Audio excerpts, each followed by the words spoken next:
नमस्कार बहनों, भाइयों, साथियों व प्यारे बच्चों। ज्ञान सागर में आपका स्वागत है और हमारी ज्ञान की यात्रा चली हुई है भारत के संविधान से आपका परिचय। और इसी कड़ी में आज हम भारत के जो मूल अधिकार हैं उनके बिल्कुल दरवाजे पे जा पहुंचे हैं। अब शुरुआत हो चुकी है। इससे पहले हमने बताया था मूल अधिकारों के बारे में कि राज्य क्या है। राज्य क्यों बताया गया? क्योंकि राज्य ही वो विषय है जो कानून बनाता है। क्योंकि इसकी जो इतनी भी भाषा लैंग्वेज जो आगे संवैधानिक आती हैं उसमें यही है कि स्टेट शैल नॉट स्टेट। दूसरे परिभाषा में दूसरे आर्टिकल 13 में बताया गया कि लॉ क्या है। क्योंकि अब आगे जितने भी आर्टिकल तो इसमें फंडामेंटल राइट्स के बनते हैं उसमें यही आता है कि state shall not make any law. तो संविधान में लॉ को पहले डिफाइन करा कि लॉ क्या है। तो उसके लिए 13 आया जिसमें लॉ के बारे में बताया गया कि लॉ क्या है और जो राज्य है वो कैसा कानून नहीं बनाएगा उसके बारे में बताया।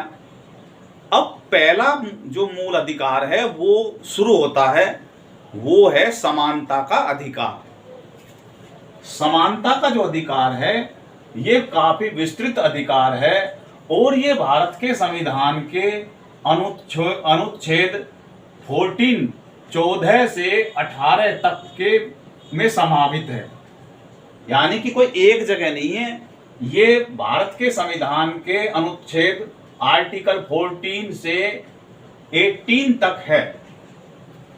अब हम बात करते हैं आर्टिकल 14 की। शुरुआत होती है आर्टिकल 14 की। उसमें बताया गया है इक्वलिटी बिफोर लॉ, कानून के समक्ष समानता। इसकी संवैधानिक हेडिंग जो भारत के संविधान में है यही है। अंग्रेजी में है इक्वलिटी बिफोर लॉ और हिंदी में है कानून के समक्ष समानता। हम इसी विषय को ही समझाएंगे। ये आर्टिकल इतना महत्वपूर्ण है, जो इसको अच्छी तरीके से समझ जाता है वह सर्वमान्य रूप से एक अच्छा वकील बन जाता है और अपनी रोजी रोटी का जरिया उसका पक्का। इसलिए जो भी विधि के छात्र हैं, जो लॉ को अपना फील्ड बनाना चाहते हैं, वो इस आर्टिकल पे विशेष ध्यान दें, इसको समझें और अपने अनुसार, क्योंकि इतना लचीला है ये, इसको अपने अनुसार तोड़ के मरोड़ के न्यायपालिका को भ्रमित किया जाता है और न्यायाधीश भी इतने चंगुल में फंस जाते हैं। वे भी अपनी सनक में जब वो उनकी, क्योंकि ये लीगल प्रोसेस है, जुडिशियल जो सिस्टम है वो एक धारणा पे चलता है और धारणा को कानून से बल दिया जाता है और उसके अनुसार साक्ष्य निकाल कर सामने रखे जाते हैं। जब कोई न्यायाधीश अपना फैसले तक पहुंचता है तो सबसे पहले उसके दिमाग में एक सनक आती है कि मुझे क्या करना है, और उसी सनक को, उसी अपनी धारणा को आगे बनाने के लिए वे किला तैयार करता है, उसकी नींव तैयार करता है, उसके समक्ष सबूत तैयार करता है और आगे अपना जजमेंट तक पहुंचता है। कोई भी जजमेंट जज जो होता है वो पहले से ही सारे फैक्टों को समझने के बाद में, और वह ये मान के चलता है कि मुझे क्या करना है। ये अक्सर देखा गया है। ये मैं 100% नहीं कह रहा, लेकिन 70 से 75% न्यायिक निर्णयों का अगर आप आकलन करेंगे तो यही है। वो पहले से ही उसमें किंतु परंतु डालते रहते हैं। जो भी अब अपील लेके आता है या जो भी याचिका हाई कोर्ट और लोअर कोर्ट की बात मैं नहीं कर रहा, मैं हाई कोर्ट और सुप्रीम कोर्ट की बात कर रहा हूँ, वो पहले से ही, क्योंकि केस हाईलाइट हुआ रहता है और सभी के मन में कुछ न कुछ चलता रहता है, तो ऐसे ही ये जो आर्टिकल है 14, जज जो धारणा कर लेता है और उसका जो बल है वो सामने वाला जो दोनों पार्टियां हैं, सरकारी पक्ष, क्योंकि जितने भी मूल अधिकार हैं उनके विरुद्ध जो भी लड़ाई लड़ी जाती है, एक पक्ष सरकार होती है, दूसरा पक्ष प्राइवेट व्यक्ति होता है, और उन दोनों के बीच में जो तराजू का काम करता है वो न्यायाधीश होता है, और वो किसकी तरफ झुक जाए, उसका झुकाव किसकी तरफ हो जाए, ये उसकी सनक पे करता है।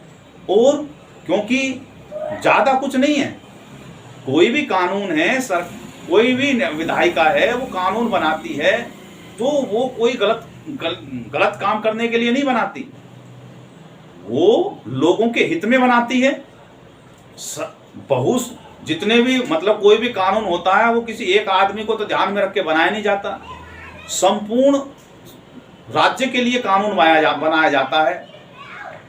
तो सरकार हमेशा बढ़िया से बढ़िया कानून बनाने की कोशिश करती है और उन कानून की बारीकी को अपने हित में इस्तेमाल करना वकीलों की और जजों की कला होती है अपनी। तो इसलिए मैं कह रहा हूं कि ये जो आर्टिकल 14 है ये बड़ा महत्वपूर्ण है वकीलों के पैसे कमाने के लिए, और जजों को अपने जजमेंट में, जितने भी जजमेंट में ये कोई भी फंडामेंटल राइट से रिलेटेड जो कोई भी केस आएगा उसकी जो शुरुआत होती है वो आर्टिकल 14 से ही होती है। तो इसलिए मैं भारत के सभी नागरिकों से, जो मेरा वीडियो बनाने का जो उद्देश्य है वो यही है कि इस आर्टिकल को जितना अच्छी तरीके से समझेंगे उतना ही बुद्धि में प्रखरता आएगी और न्याय के उद्देश्य को समझने में बल मिलेगा। तो इसलिए ये जो मूल अधिकार हैं ये भारत के, शुरुआत में मैं थोड़ा सा इसका इंट्रोडक्शन दे दूं कि समानता का अधिकार कहां तक है, उसके बाद में हम इस आर्टिकल 14 पे चलेंगे। और ये बड़ा लंबा विषय है, आज ही खत्म नहीं होगा, कम से कम 7 से 8 दिन इसी पे ही लगेंगे, क्योंकि इसमें केस टू केस फैक्ट आते रहते हैं। जब तक उनका संपूर्णता से आकलन नहीं कर लेंगे तो आपको ये खेल समझ में नहीं आएगा जो चल रहा है। ये खेल इतना निराला है कि आपको कभी कभार तो हंसी आ जाएगी कि भाई न्यायाधीश कुछ अभी थोड़ी देर पहले तो कुछ कह रहे थे और ऐसे ही फैक्ट में दूसरे में कुछ कहने लगे। यानी कि इतना लचीला है ये आर्टिकल कि सब अपने हिसाब से दोहन करने की कोशिश करता है। तो संविधान के अनुच्छेद 14 से 18 द्वारा संविधान प्रत्येक व्यक्ति को, अब यहाँ व्यक्ति शब्द का इस्तेमाल किया गया है, वो समानता का अधिकार प्रदान करता है। तो इसलिए ये समानता का जो अधिकार है वो भारत के नागरिकों और जो भारत के नागरिक नहीं हैं उन दोनों पे काम, दोनों को संरक्षण देता है। कुछ मामलों में दोनों को संरक्षण देता है। अनुच्छेद 14 में समानता का सामान्य नियम दिया गया है। सामान्य नियम जो है वो इसकी जो जननी है वो आर्टिकल 14 है, और इसका भी इतिहास है। जब हम इसके बारे में आएंगे तो हम आपको बताएंगे।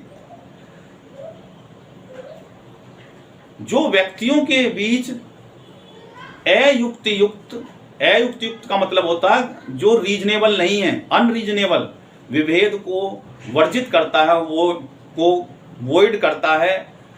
संविधान की प्रस्तावना में परिकल्पित समानता का उद्देश्य आर्टिकल 14 में निहित है।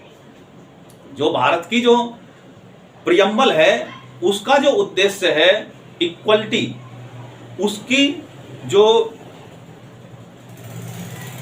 परिकल्पना को सिद्ध करने का जो है वो आर्टिकल 14 में जी निहित है।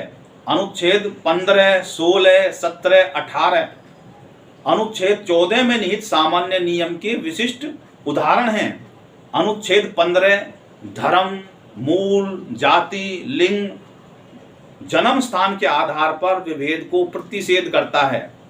अनुच्छेद 16 सार्वजनिक नियोजन के मामले में, जो सार्वजनिक नियोजन का मतलब सरकारी नौकरी के मामले में अवसर की समानता की गारंटी देता है। और अनुच्छेद 17 वो छुआछूत, असमरसता का उन्मूलन करता है। और अनुच्छेद 18 उपाधियों का उन्मूलन करता है। जो पहले उपाधि दी जाती थी, सर की, राय की, उनकी जो तमाम तरह की उपाधि होती थी, राजाधिराज, तरह तरह की उपाधि होती थी, महाराज, ऐसी उपाधियों का उन्मूलन करता है। इस प्रकार से ये जो समानता का अधिकार है उसका जो मूल नियम है वो आर्टिकल 14 में है। और उसको कैसे कैसे उपयोग किया जाएगा वो उदाहरण के अनुसार वो आर्टिकल 15, 16, 17 और 18 में जाके उनको अपनाया गया है। उनको जो है उन्हीं नियमों के आधार पे आगे उनको लागू किया गया है। यानी कि आर्टिकल 15, 16, 17 और 18 को जो बल मिल रहा है वो आर्टिकल 14 के आधार पर ही मिल रहा है। वही वो प्रेशर क्रिएट करता है और कहीं बैरियर लगा देता है, कहीं वो टोल को ऊपर उठा देता है, नहीं वो निकल जा, अपनी तेरी गाड़ी निकल जाएगी, किसी को वहीं रोक देता है, नहीं भाई तेरी नहीं जाएगी। तो इस प्रकार से अब बात आती है, हमारा जो मूल विषय है वो है आर्टिकल 14 को समझाना, उससे परिचय कराना। तो अब इसकी लैंग्वेज जो है, सबसे पहले इंग्लिश की जो लैंग्वेज है वो हम देख के चलते हैं।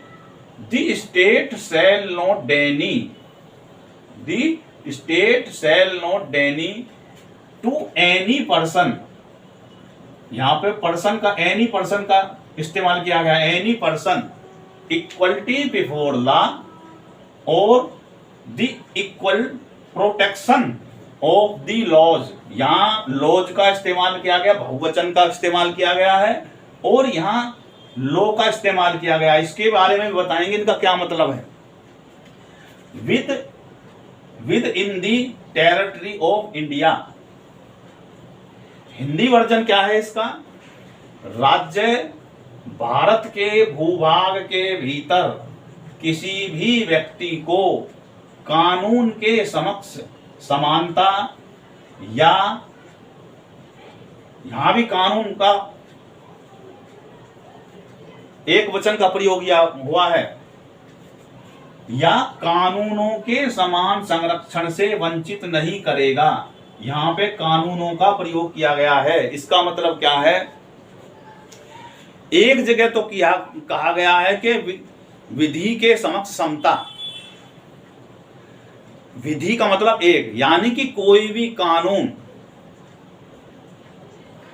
एक कानून वो सबके लिए समान है।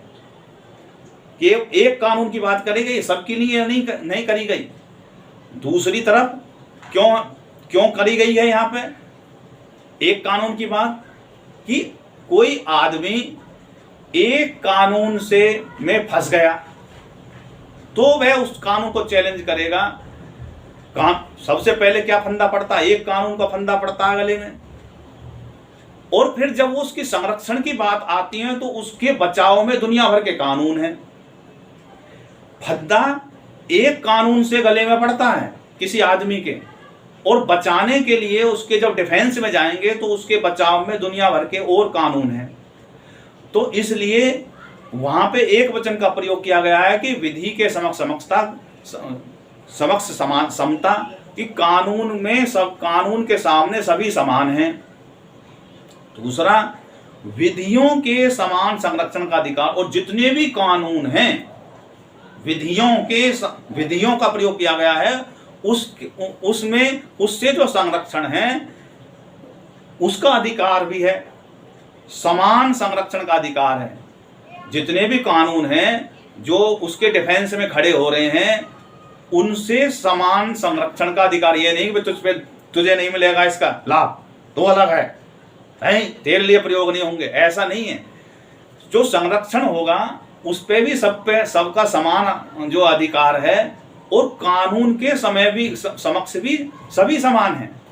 अब ये जो दो बातें हैं, इसी पे ही नियम बनते हैं। तो एक जो इसका भाग है, कौन सा भाग? कानून के समक्ष समानता, कानून के समक्ष समानता, इक्वलिटी बिफोर लॉ। ये जो बात है वो इंग्लैंड के जो संविधान है, जो वहां लिखित संविधान तो है नहीं, वहां प्रथा चली है, उसी के अनुसार है।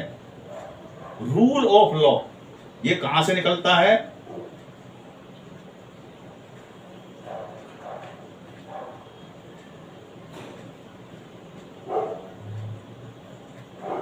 Rule of law, A.V. Dicey, जो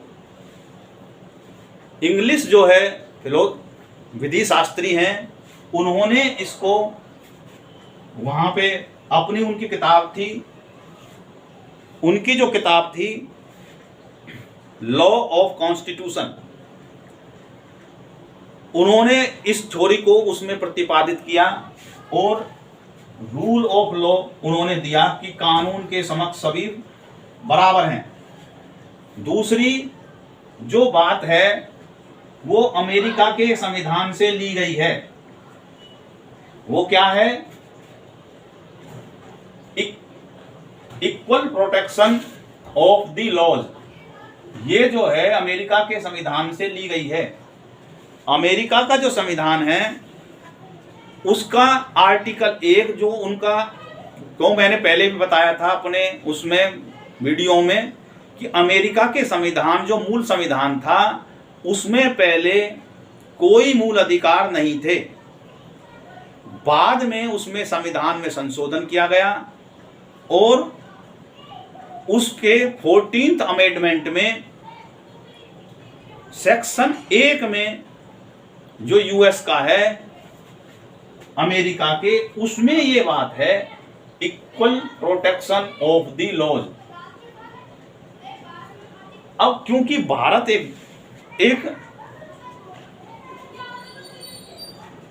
सनातन संस्कृति से निकला हुआ देश है, और भारत के मूल में पहले से ही ये बात चलती आ रही है कि धर्म के सामने सभी समान हैं, धर्म सभी को संरक्षण देता है। दो बात है कि धर्म के तरपलड़े में सभी समान हैं और धर्म सभी को संरक्षण देता है। इन्हीं दोनों मूलों के इर्द गिर्द ये जो आर्टिकल है वो निर्माण हुआ है। अब कोई इसको कहता है कि भैया अब यहां ये भाई ज्ञान उनको पहले से प्रकट क्यों नहीं हुआ? ये जो है A.V. डायसी ने जो किताब छापी उससे पहले वालों भी तो दार्शनिक हुए होंगे वहां पे, यानी कि भारत की जो फिलॉसफी है उसको पहले गहन चिंतन, जैसे भारत में प्रचार प्रसार हुआ और इनका ट्रांसलेशन हुआ, भारत की जो विचार जो धार्मिक ग्रंथ थे उनका ट्रांसलेशन होके दूर जाने लगा, तो उसमें उस जो फिलॉसफी निकल के आई उसके बाद से दुनिया भर की थ्योरियां जो हैं, जो और के जो फिलोसफर थे और उनके मूल में जाएंगे तो आप देखेंगे कोई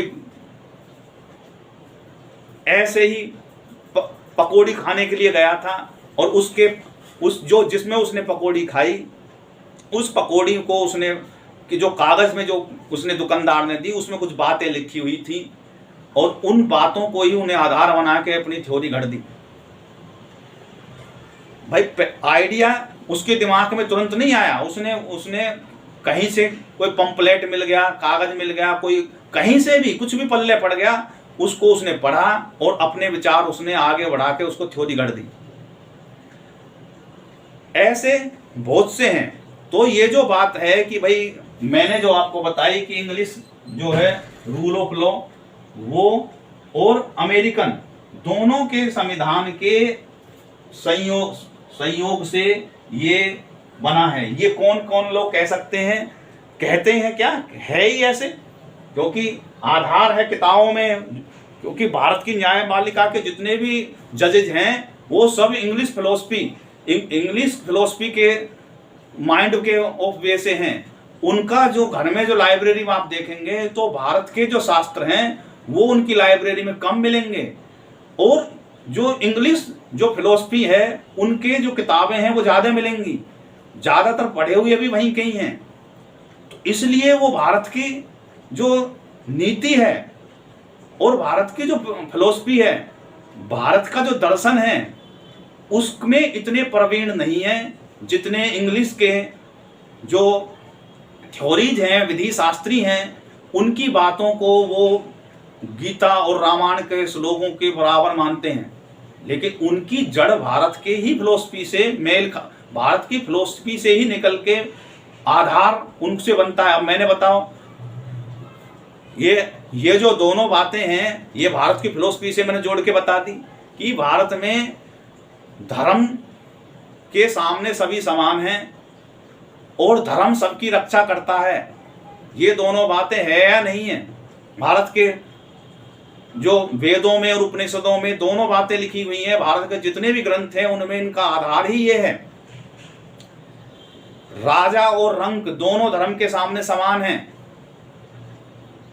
ये बातें पहले से ही प्रचलित हैं भारत के जनमानस में, तो नई बात कहां से आ गई? इसको संविधान में शामिल किया गया है। आधार मिला है कि धर्म सभी की रक्षा करता है। धर्म का मतलब है एक व्यक्ति कोई फंस गया है तो वह अपने धर्म के मामले, धर्म का मतलब वो नहीं है पूजा माला भजना, एक जो उसका जो कर्तव्य है, उसके प्रति जो कर्तव्य है उसको धर्म के संरक्षण की जरूरत होती है कि भाई मेरे साथ अन्याय ना हो, मेरे साथ कोई अधर्म ना हो। युद्ध भी पहले धर्म के अनुसार ही लड़े जाते थे, नियमों के अनुसार लड़े जाते थे। तो इसलिए जो भारत का जो संविधान, मैं जो ये बातें बता रहा हूँ, क्यों बता रहा हूँ? इसलिए बता रहा हूँ ताकि बेस समझ में आए। हम भारत देश के नागरिक हैं तो हमें भारत की जड़ें भी जाननी चाहिए। भारत की जड़ क्या है? भारत की जड़ है धर्म, और धर्म के विरुद्ध खड़ा होना। धर्म का विरुद्ध खड़ा होना का मतलब है कि किसी के साथ अन्याय हो रहा तो उसके विरुद्ध खड़ा होना भारत की मूल में है।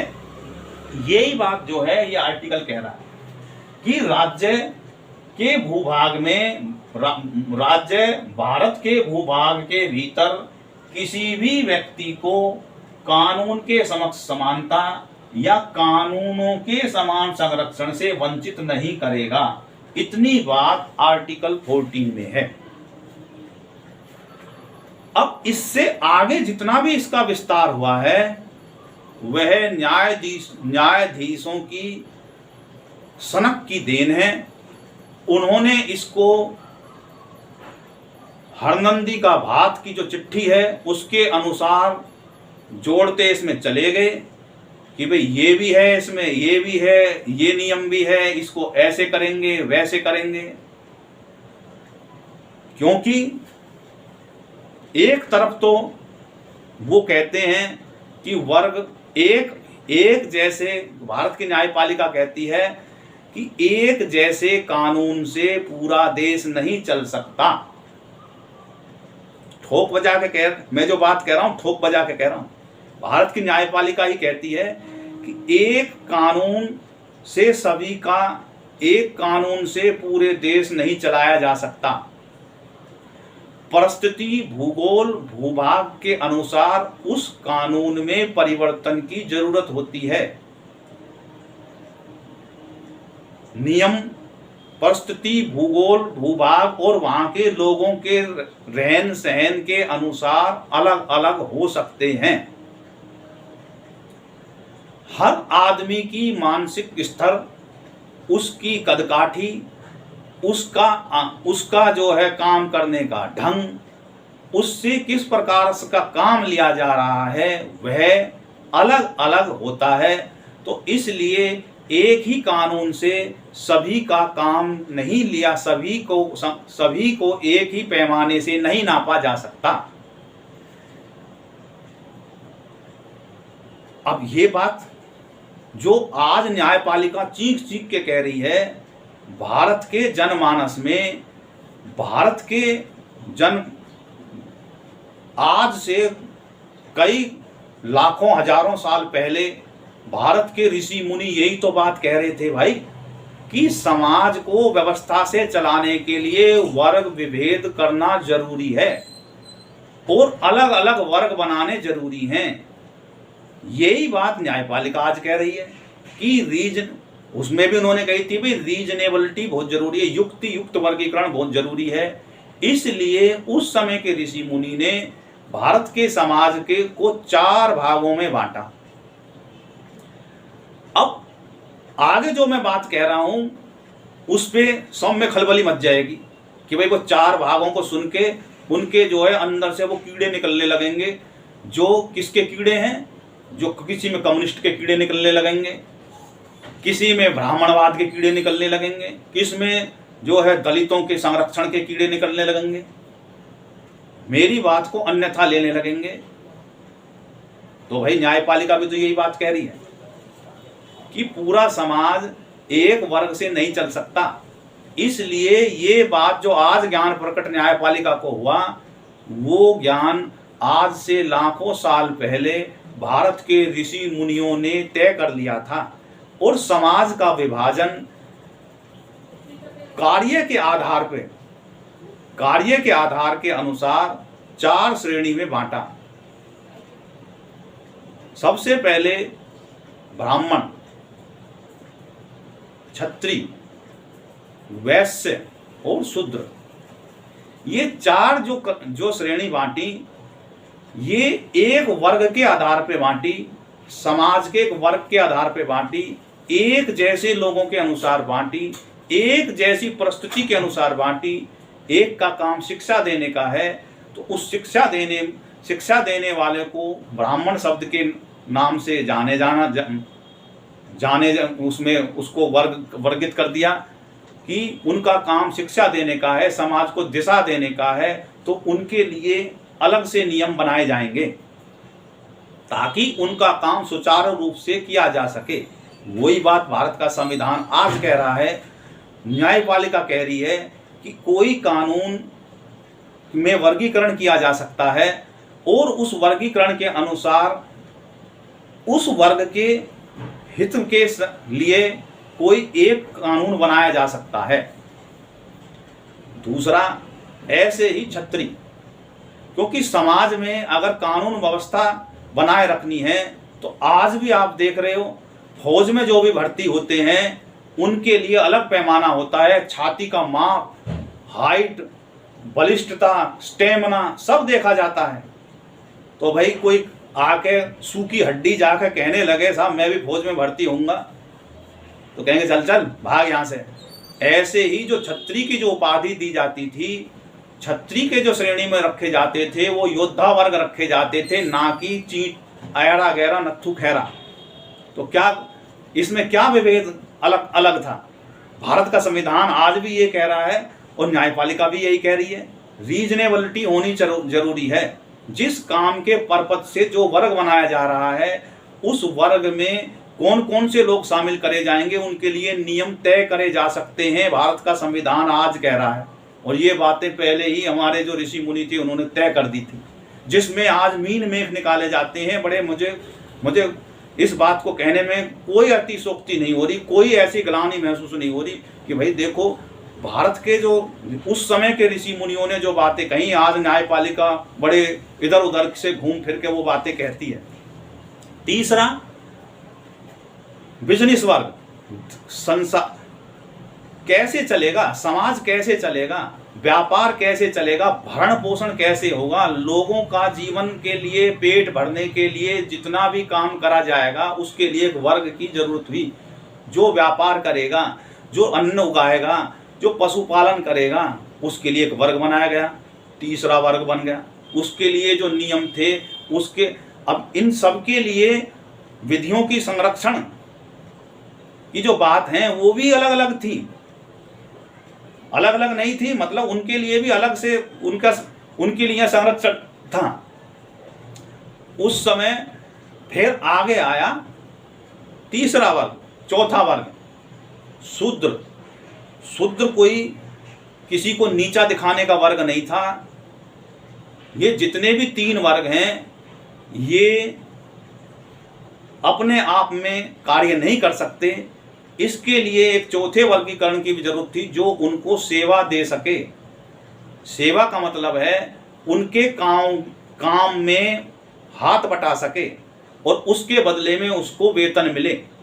ऐसे वेतन भोगी लोग जो किसी काम के बदले में कुछ पैसा लेकर कार्य करते हैं, वो उस समय के लिए उस श्रेणी में को शूद्र के नाम से जाना जाता था।